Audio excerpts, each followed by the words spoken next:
Halo, selamat pagi anak-anak kelas 5. Selamat berjumpa kembali bersama Ibu melalui video pembelajaran ini. Hari ini kita akan belajar akhir dari tema 1, yaitu subtema 3 pembelajaran 5 dan 6. Baik anak-anak, pada pembelajaran 3 dan 4, Ibu sudah menjelaskan beberapa penyakit atau gangguan pada organ gerak manusia. Hari ini kembali Ibu akan menjelaskan beberapa hal yang belum Ibu jelaskan tentang gangguan pada organ gerak pada manusia. Yang pertama kita kenal dengan polio. Polio ini merupakan kelainan yang disebabkan oleh terdapatnya infeksi virus polio. Pengidapnya hendak hadapi keadaan tulang yang makin lama makin mengecil sehingga berujung pada kelumpuhan. Anak-anak bisa perhatikan contoh berikut. Yang kedua, kita mengenal dengan kram atau kejang otot. Kejang otot ini disebabkan karena aktivitas otot yang berlebihan. Umumnya terjadi pada atlet berolahraga. Berikut adalah contoh penderita kram atau kejang otot. Yang ketiga, terkilir. Terkilir ini merupakan kelainan otot karena terbentuknya kesalahan pada otot sinergis yang bekerja malah bertentangan arah. Berikut adalah contoh gangguan pada organ gerak yaitu terkilir. Yang berikut, selain beberapa hal itu, kita juga mengenal tentang gangguan pada organ gerak manusia yaitu tetanus.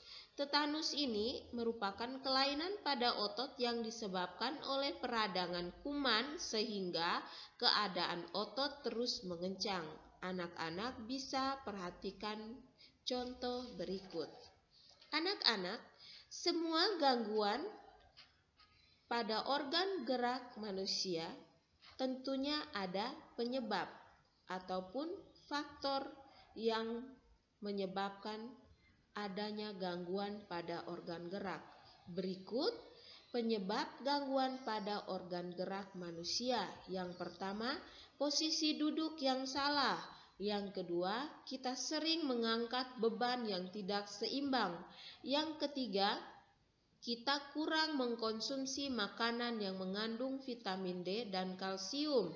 Yang keempat, usia juga dapat mempengaruhi karena semakin tua maka fungsi organ gerak akan semakin melemah. Yang kelima, kecelakaan yang menyebabkan patah tulang juga berpotensi menyebabkan kelainan sistem gerak jika tidak ditangani dengan baik. Yang keenam, kurang berolahraga. Inilah penyebab gangguan pada organ gerak manusia. Anak-anak, adapun kelainan pada sistem gerak manusia yang disebabkan oleh berbagai faktor berikut ini. Yang pertama, faktor genetik. Yang kedua, karena infeksi. Yang ketiga, karena kerusakan pada otak seperti stroke.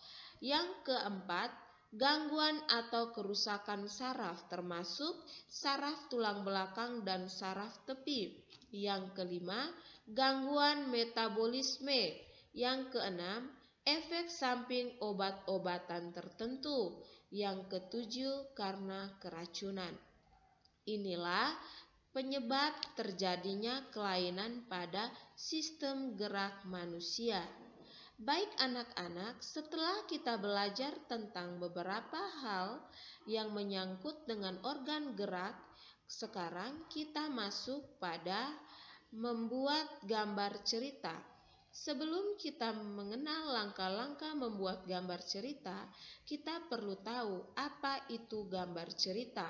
Gambar cerita adalah gambar yang menceritakan suatu adegan atau peristiwa. Fungsi dari gambar cerita adalah 1. Memperjelas alur atau isi cerita.